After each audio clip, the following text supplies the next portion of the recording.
Why is it that even though we tell people what we want them to do, it isn't always happening?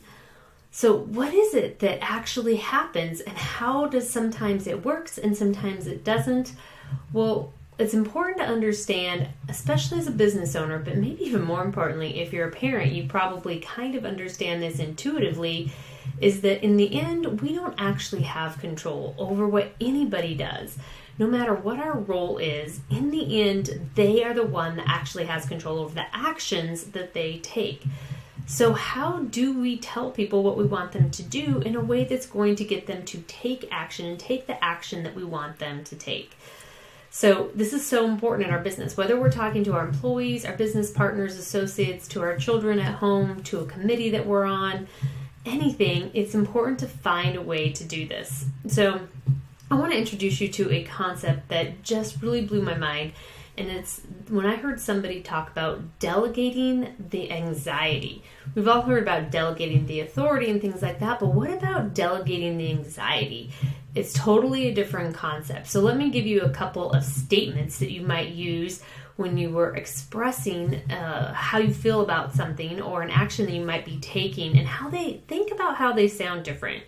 So I should have done X versus I could have done X. Another example to show you just some contrast here is I want to do that versus I need to do that. So where the anxiety fits or it lands for getting that done is shifted by how I phrase the conversation. So let me give you an example of how this might work in your workplace and how you might be able to think about this the next time that you try to go into your team and get them motivated to take action and really take ownership of the actions they need to take to get the results that the company needs to get. So instead of coming in and saying, we need to meet X, Y, let's say a $2 million goal by the end of this year. And I need you guys to each make approximately 20 prospecting calls twice a day to get this done, to get to our goal. This is what we've calculated. So that's what we've determined you need to do. Now I want you guys to go and execute on it. And then boot them out the door. Try something a little bit different. Walk into the room and frame the conversation in this way. I'm not sure how we're going to achieve our goal of $2 million this quarter. But what I am sure of is that we have the right people for the job right here in the room. Then let the conversation evolve from there. So what have we done?